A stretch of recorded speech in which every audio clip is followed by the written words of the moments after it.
வணக்கம், இது உங்கள் சிபி ஜோன். சொல்லணும் எப்படி இருக்கீங்க? இப்போ பார்த்தீங்கன்னா ஒரு பயங்கரமான சம்பவம்.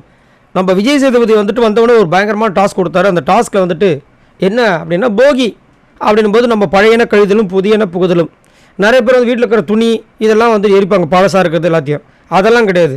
நம்ம மனசுக்குள்ளே நம்ம என்னென்ன கெட்ட விஷயங்கள் இருக்குன்னு நம்மளுக்கே தோணும், நம்ம மனசாட்சிக்கு உறுத்தும். அந்த விஷயங்களை கழிதலும், என்னென்ன விஷயங்கள் செய்யணும் இதுக்கப்புறம், நம்மளுக்குலாம் ஒரு சின்ன கெட்ட பழக்கம் இருக்கலாம், இந்த பெரிய கெட்ட பழக்கம், அதெல்லாம் மாற்றிட்டு அதை மாற்றுறதுக்கு என்ன விஷயங்கள் பண்ணணும், இதுக்கு தான் வந்துட்டு சொன்னாங்க.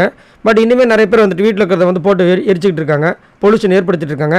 அந்த மாதிரி வந்துட்டு இங்கே வந்துட்டு உங்களுக்குள்ளே பொல்யூஷனாக இருக்கும்ல, அந்த விஷயத்தை எது நீங்கள் எரிக்கணும்னு விரும்புகிறீங்க. இந்த பிக் பாஸ் வீட்டை விட்டு போகும்போது எந்த மெமரி உங்கள் கூட வரக்கூடாதுன்னு நினைக்கிறீங்கன்னும் போது பவித்ரா எந்திரிச்சு ஃபஸ்ட்டு சொன்னாங்க. பவித்ரா எந்திரிச்சு ஒன்று சவுண்டு ஃபர்ஸ்ட் டைம் பவித்ராக்கு அவ்வளோ பெரிய சவுண்டு வேறு மாதிரி வெறித்தனமாக இருந்துச்சு. நல்ல ஒரு சம்பவங்கள் தான். அது மட்டும் இல்லாமல் ஃபினாலே வாரத்துக்குள்ளே என்ட்ரி ஆகிருக்காங்க. அது கொஞ்சம் எனக்கு ஒரு வருத்தம் தான். ஏன்னா இவங்கள விட ஒர்த்தான கண்டஸ்டன்ஸ் தீபக் அருண் போனது எனக்கு ரொம்ப வருத்தம். ஆனால் இவங்க நல்ல கண்டஸ்டன்ட் தான், இல்லைன்னு சொல்ல. ஆனால் அவங்கள விட சூப்பரான கண்டஸ்டண்ட்டாக கேட்டிங்கன்னா கண்டிப்பாக வந்துட்டு மற்ற அந்த பிக் பாஸ்க்கு தேவையான விஷயங்கள் அவங்கக்கிட்ட கம்மி தான்.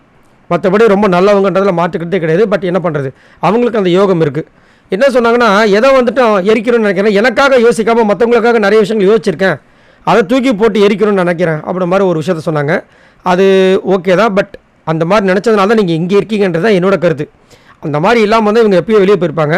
ரைட். ரெண்டாவது வந்துட்டு என்னை வந்து ஸ்கூலில் கூட யாருமே திட்டினதில்லை. ஆனால் பொம்மை டாஸ்கள் நீங்கள் என்னை வச்சு செஞ்சீங்க, அதுவும் ஆப்போசிட்டில் ஒரு பொம்மையை வந்துட்டு தச்சுக்கிட்டே செஞ்சீங்க பார்த்தீங்களா, அது என்னால் மறக்க முடியலன்னு போது அவர் ஒரு விஷயம் சொல்கிறார்.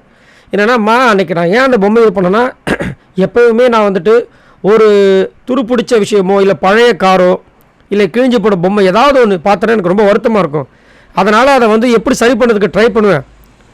நான் பொருளோடு பேசுவோமா அந்த மாதிரி ஒரு கேரக்டரு. அதனால் அந்த மண்டையை வந்து தச்சுட்டு என்னத்தனம் பண்ணேன், அதில் ஒரு கருப்புல ஸ்டிக்கர் ஒட்டி இருந்து நீங்கள் கவனிச்சிங்களா அப்படின்னு. இல்லைங்களே சார் அப்படின்னு. நான் வந்து தச்சு முடித்தோடனே எனக்கு தோணுச்சு அந்த பொம்மைக்கு உயிர் வந்துருச்சுன்னு. அதனால் இந்த பிக் பாஸ் கிட்ட நான் கொடுக்கல, அதை வீட்டுக்கு எடுத்துகிட்டு போயிட்டேன்.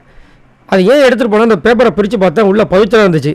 இப்போ சொல்லுங்கள், அந்த விஷயத்தை எரிக்கணுமா, அந்த மெமரியை மறக்கணுமான்னு. இல்லை சார், லைஃப் லாங் அதை எடுத்துகிட்டு போகிறேன் சார் அப்படின்னு சொல்லிட்டு ரொம்ப சந்தோஷப்பட்டாங்க. ஸோ பவித்ராவோட பொம்மைன்னு தெரிஞ்சு தான் அவர் வந்து வீட்டுக்கு எடுத்துகிட்டு போயிருக்கேன் அப்படின்னு சொல்லும்போது ரொம்ப ஹாப்பி ஆனாங்க. ஸோ நல்ல விஷயந்தான். ஏன்னா அவங்களுக்கு ஒரு நல்ல ஒரு அதாவது குட் சோல் அப்படின்றத மாற்றுக்கிறது கிடையாது. ஆனால் நிறைய இடங்கள் அவங்க ஓப்பனாக பேசலை, நிறைய டாஸ்க்கை வந்து கோல்லாம் விட்டுருக்காங்க.